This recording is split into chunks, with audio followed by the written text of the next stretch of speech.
Assalamualaikum warahmatullahi wabarakatuh. Bismillah walhamdulillah wassalatu wassalamu ala rasulillah wa ala alihi wa sahbihi wa mawalah wa la hawla wa la quwata illa billah amma ba'd. Ikhwan fillah rahimakumullah, dimanapun antum sekalian berada, semoga kita semua senantiasa dalam rahmat, dalam keberkahan, dan juga dalam lindungan Allah subhanahu wa ta'ala di segala aktivitas kita dalam kehidupan kita sehari-hari. Amin ya rabbal alamin. Ikhwan fillah rahimakumullah, di video kali ini kita masih akan melanjutkan bahasan tentang sekelumit kisah perjalanan hidup Nabi kita yang agung, Nabi Muhammad Sallallahu Alaihi Wasallam. Dan di video kali ini kita akan membahas sekilas tentang fase pasca turunnya wahyu yang pertama dan fase dakwah Nabi Sallallahu Alaihi Wasallam secara sembunyi-sembunyi. Bagaimana kisahnya? Mari kita simak bersama-sama.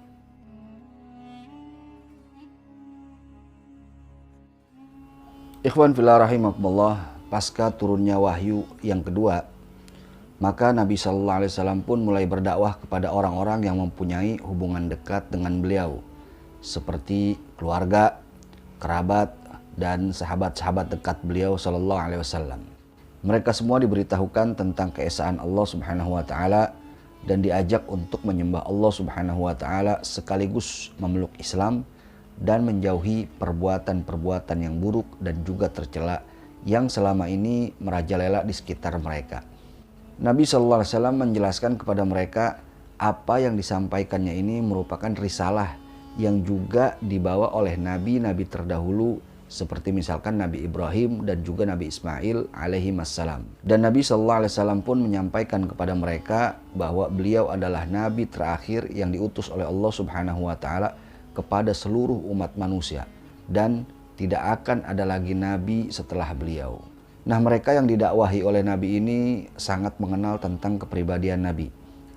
Mereka sangat tahu tentang kejujuran nabi yang juga dijuluki Al-Amin, yang artinya orang yang amanah.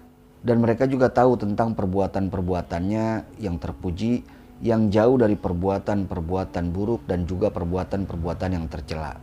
Sehingga banyak dari mereka yang menyambut dakwah Nabi Sallallahu Alaihi Wasallam ini tanpa ragu. Nah, adapun orang yang mula-mula masuk ke dalam Islam ialah istri beliau, yakni Sayyidatuna Khadijah radhiyallahu anha. Lalu kemudian diikuti oleh sepupu beliau, yakni Sayyidina Ali bin Abi Thalib radhiyallahu an, yang saat itu beliau masih anak-anak dan masih dalam asuhan Nabi Sallallahu Alaihi Wasallam. Dan kemudian yang masuk Islam selanjutnya ialah Zaid bin Harithah, yang merupakan khadim atau pembantu Nabi Sallallahu Alaihi Wasallam.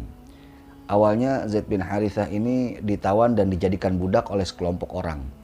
Lalu kemudian beliau ini dibeli oleh Sayyidatuna Khadijah dan kemudian Sayyidatuna Khadijah menghibahkan kepada Rasulullah Sallallahu Alaihi Wasallam.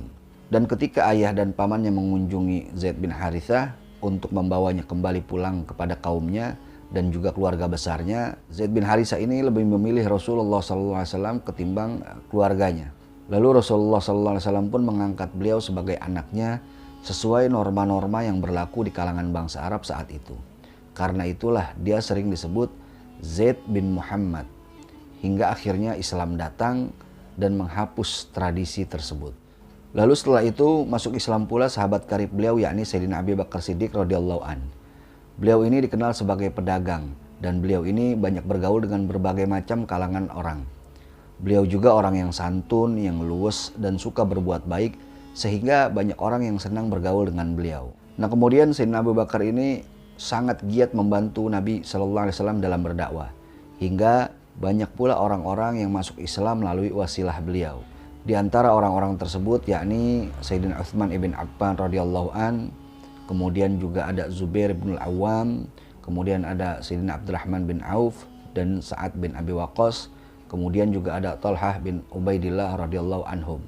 Selain itu ada juga Bilal bin Rabah, seorang budak milik Umayyah bin Khalaf yang kemudian disiksa oleh majikannya tersebut karena ketahuan telah memeluk Islam. Lalu kemudian Sayyidina Abu Bakar Siddiq pun membelinya dan memerdekakannya. Dan nantinya beliau ini menjadi salah satu muadzinnya Rasulullah SAW. Lalu selain itu ada juga Abu Ubaidah Al-Jarrah dan juga kemudian Abu Salamah bin Abdul Asad dan juga Al-Arqam bin Abil Arqam.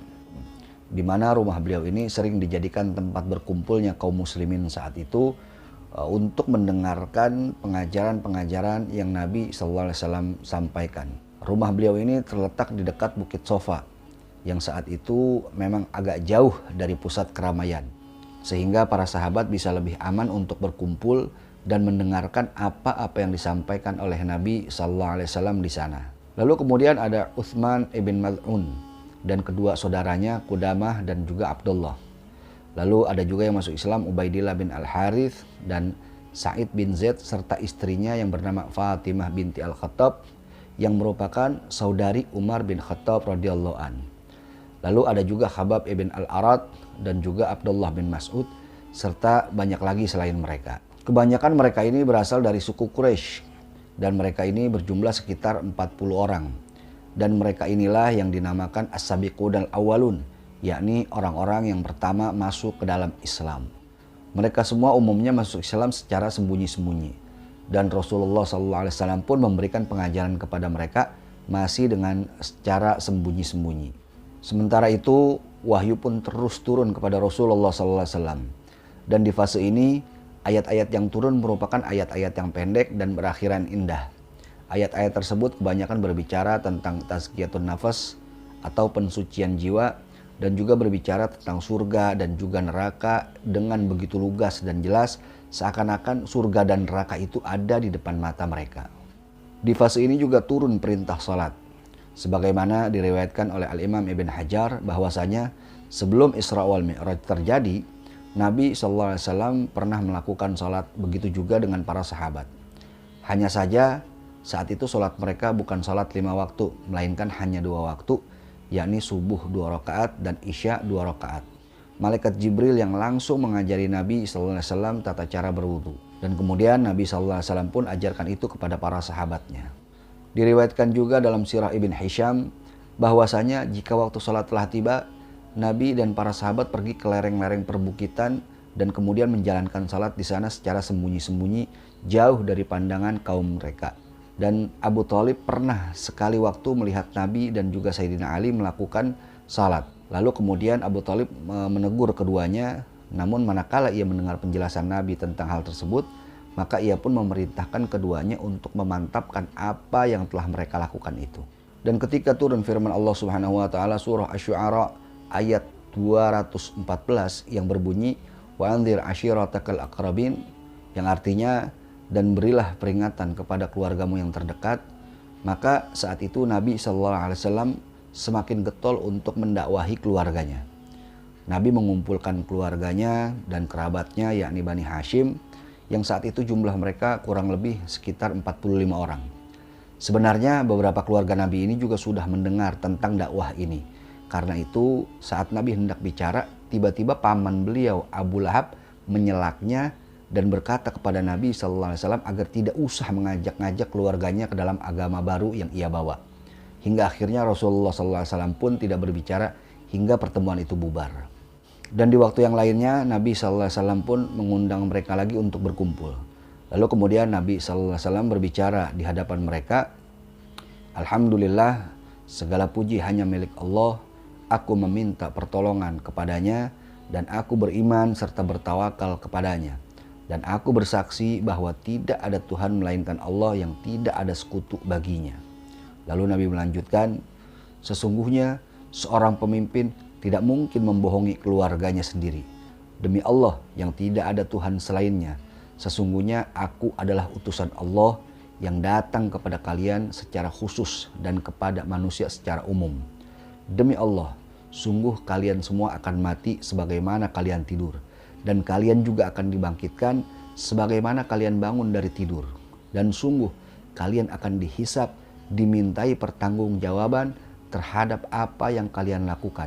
Sesungguhnya hanya ada 2 pilihan, yakni surga yang abadi atau neraka yang kekal. Saat itu Abu Lahab kembali angkat bicara dan mencoba menghentikan Nabi SAW. Tapi berbeda dengan Abu Lahab, paman beliau yakni Abu Thalib justru mendukungnya dan siap membelanya. Ia mengatakan, teruskan apa yang diperintahkan kepadamu. Demi Allah, aku akan senantiasa melindungi dan membelamu.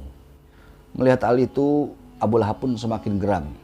Dan mulai saat itu Abu Lahab ini menjadi salah satu orang yang paling menentang dakwahnya Nabi SAW. Nah, dakwah secara sembunyi-sembunyi ini berlangsung sekitar 3 tahun. Dalam fase ini terbentuklah kelompok kaum mukminin yang dibangun atas pondasi persaudaraan dan solidaritas. Bahkan ikatan di antara mereka lebih kuat melebihi daripada ikatan kekeluargaan. Ikatan itu lebih kuat dan lebih solid karena didasari oleh keimanan. Mereka berpindah dari satu tempat ke tempat yang lainnya secara sembunyi-sembunyi untuk mendengarkan pengajaran dari Nabi dan juga mendengarkan wahyu-wahyu yang baru turun kepada Nabi SAW. Dan dalam fase ini Nabi SAW mengajarkan kepada mereka seputar akidah dan juga seputar tazkiyatun nafas atau pensucian jiwa dengan bahasa yang lugas, yang jelas dan juga tegas. Walau sedemikian rupa keadaan mereka, tetapi mereka menjalaninya dengan ikhlas dan juga sabar tanpa mengeluh. Karena mereka yakin apa yang dibawa oleh Nabi SAW ini akan memberikan kebahagiaan yang hakiki pada saatnya nanti. Walaupun saat itu sebenarnya beberapa orang dari kaum Quraisy telah mendengar tentang dakwah Nabi ini. Tetapi mereka masih cuek dan juga tak ambil peduli. Karena saat itu Nabi SAW belum menyinggung tentang berhala-berhala yang mereka sembah. Dan juga belum menyinggung kebiasaan-kebiasaan buruk yang mereka lakukan. Jadi saat itu mereka anggap Nabi SAW belum menjadi ancaman serius bagi mereka. Dan hingga akhirnya di tahun ketiga setelah dakwah sembunyi-sembunyi ini, datanglah firman Allah Subhanahu wa Ta'ala, yakni surah Al-Hijr ayat 94 yang berbunyi, Fasda bima tu'maru wa'rid anil musyrikin. Maka sampaikanlah olehmu secara terang-terangan segala yang diperintahkan kepadamu dan berpalinglah dari orang-orang musyrik. Ayat itu merupakan isyarat dan perintah kepada Nabi Sallallahu Alaihi Wasallam untuk dakwah secara terang-terangan. Dan mulai saat itu Nabi Sallallahu Alaihi Wasallam pun berdakwah secara terang-terangan. Nah, itulah sekelumit penggalan dari kisah perjalanan awal dakwah Nabi Sallallahu Alaihi Wasallam. Dan insya Allah kita akan sambung kisah perjalanan dakwah Nabi ini di episode yang berikutnya. Semoga bermanfaat. Wallahu a'lam bishawab. Jika menurut Anda konten ini bermanfaat, jangan lupa subscribe channelnya, share videonya, dan terima kasih atas segala perhatian. Mohon maaf atas segala kekurangan dalam penyampaian. Insya Allah kita bertemu di lain kesempatan. Hadani Allah wa iyyakum ila siratil mustaqim. Wal afu minkum. Wassalamualaikum warahmatullahi wabarakatuh.